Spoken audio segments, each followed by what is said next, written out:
again, I've been really lucky in, um, I think I said this on a group text, right?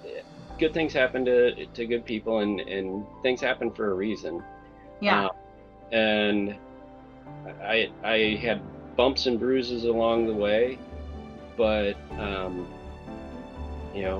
my being adaptable, or um, being able to, there was another great book that I went through, and I don't remember if we did anything on it when we were training everybody back in New Braunfels, but it's called The Adversity Quotient, and it's learning Mm. how to adapt and and manage yourself during times of adversity.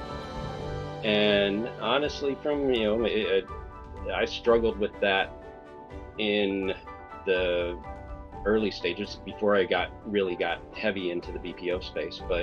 Um, but learning how to deal with adversity, you know, prior to being thrown into the fire for it, is, Hmm.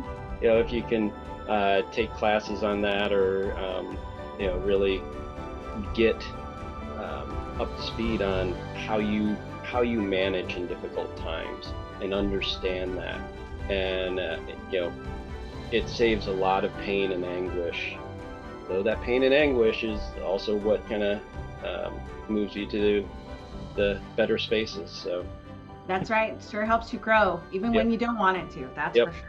yeah, you cannot grow without pain. So That's exactly. And I remember talking about that with you when we first started working together. Was the adversity, that like you were like that was always like the litmus test for you of yep, like I know and I can perceive someone based on how they handle right, adversity.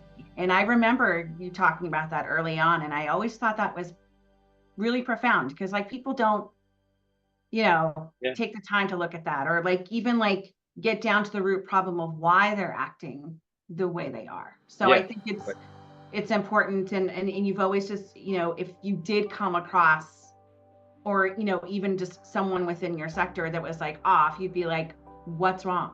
Right? And it wasn't just nothing. It was like, no, no, let's sit down, let's talk yeah, this out, and I loved that, and Claudia was the same way. It was like, what's, and she could tell, she knew her people well enough to like look a face and be like, that yep, person's up, yeah. like We let's need let's to. talk this out and figure out what's going on. I mean, geez, from a Claudia perspective, when she moved over to the space that we did, like look how many people like followed her, Right. it was insane, and I'm sure that had they had the chance and you'd moved to a different space in San Antonio, that I guarantee you that would have happened at where those I've had a people would have lot. left with you too, Yeah, I've had a lot of people still reaching out. I bet. five 5 years later, 4 years later. So Yeah.